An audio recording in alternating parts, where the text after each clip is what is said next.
Happy Tuesday, here with a collective reading. I tuned in to see what it is would be most helpful in this moment in time in terms of where we're all at in the mind, heart, and action space.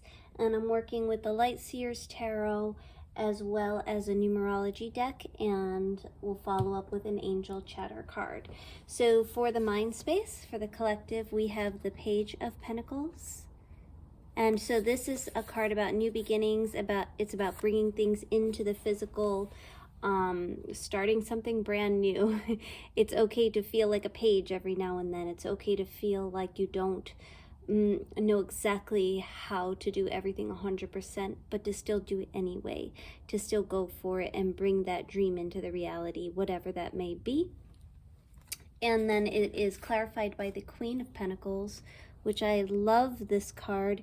The energy is so calm, peaceful, serene. It's just this knowing that even starting off on some type of new project, or taking like a new perspective on things in the physical will still lead to much success, that all those resources are truly within. It's like once we recognize our own innate abilities and our own innate drive and really put that to the test, we can kind of sit back comfortably and know that we've done our best, that we're building something lasting and sustainable. So this is sort of speaking to starting some type of new venture. If you've recently started a new job, just reassuring you that it is a-okay to be new at something, and that this energy is always present within us too, so that mastery will come. That's sort of that mental space energy.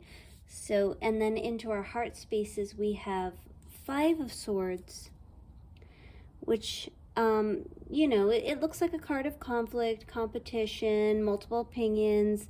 This can also be inner turmoil, so it can range from the external world having some type of influence, other people's thoughts, other people's perceptions, and also the internal world also having some type of turbulence in that sense, sort of like trying to figure out one's own strengths and weaknesses.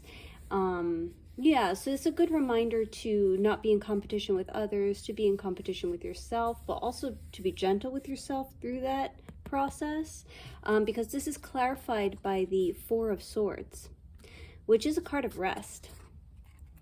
This card can also indicate that there was some type of separation or breakup or heartache that recently occurred, and so there's this like timeout, this like building my own nest to take care of self, to heal up, to get strong again.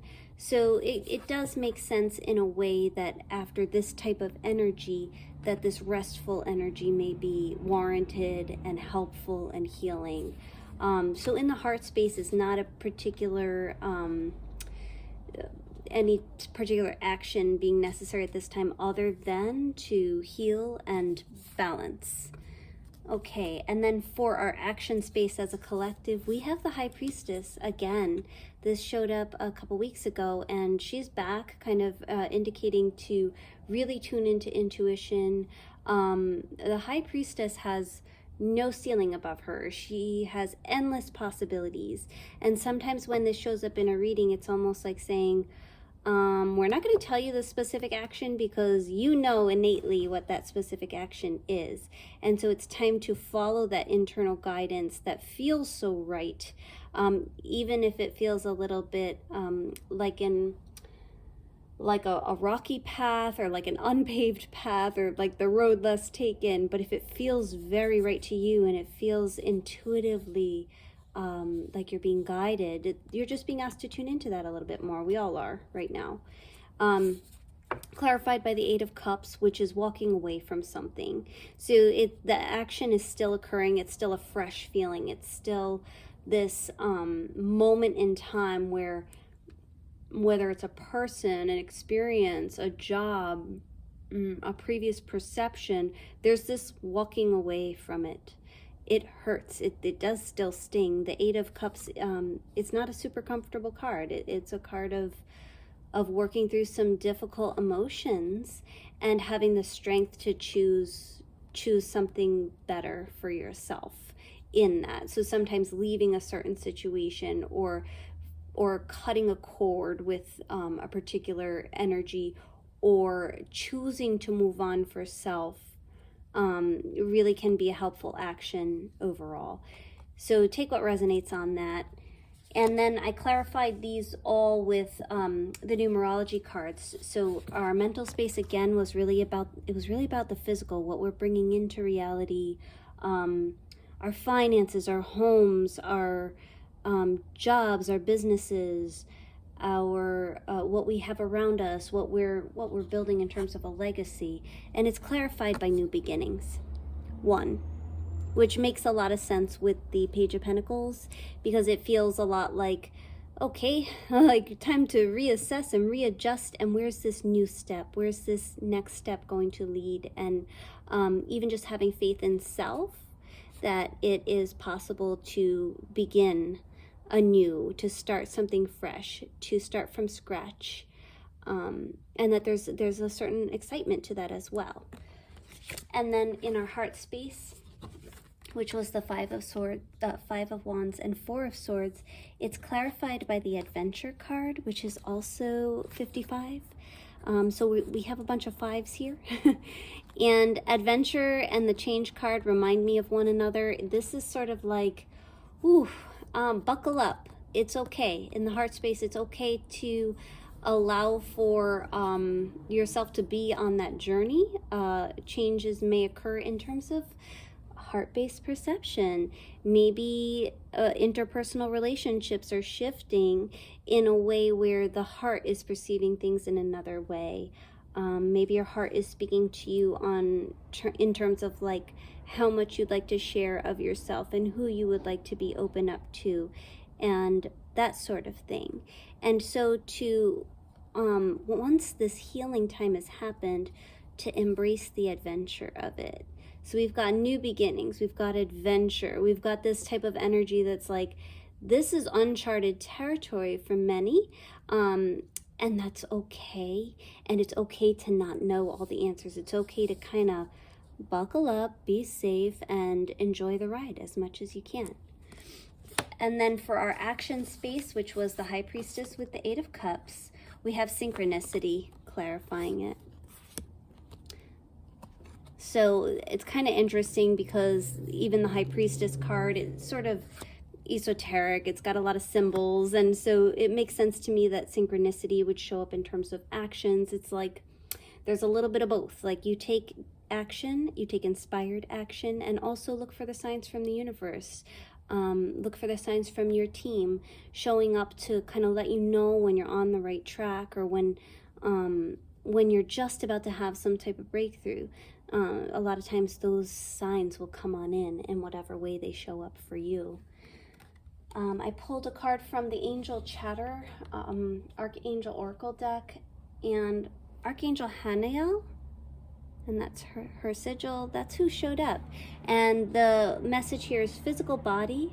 Pay attention to your glorious body. Well, that's lovely. I feel like as an overall energy for the reading, there's this reminder to ground ourselves in any way that feels good to you. So that can be being in nature for a moment, that can be listening to drumming, that can be just feeling into your body in this space and time where you take a moment to feel where your feet are, feel where your hips are, feel how your back is supporting you. Feel into your body and don't be afraid to recognize that you are here in human form and your beautiful body is helping you to take you where you're meant to go and have the experiences that are in the highest and best good for you to have at this moment in time. So pay good attention to the physical body, plenty of good water, pay attention to the diet, and tune into your body because it's speaking to us all the time. And also I feel like if those of you who practice energy work, it's a wonderful time to give yourself Reiki, to offer that to others. Even just the visualization of getting ourselves to comfortable spaces, such as imagining being by an ocean, or imagining bathing in beautiful, gentle, light blue light, which is the color of Archangel Hanael's rays. So whatever feels good to you, I hope that was helpful in healing. One last message from the Angel Chatter deck is from Archangel Michael's card here, and it says, Angelic Power. Feel your own angelic being come alive. I love that. Those of you who resonate with angels, archangels, it's like a reminder that those energies are here. They very much want to work with us. They just simply are requesting that we ask for assistance. Ask for that, to see that angelic power within ourselves and within others, within strangers, within nature. Let's see it everywhere that we look, to help in beautifying our realm and strengthening ourselves. So I hope that this was helpful. Much love to you in the week ahead. Just stay strong, buckle up, and call in your teams as often as you would like. Remember that you have power within you. You have power to love and to create a loving environment around you. More of that. Love and light.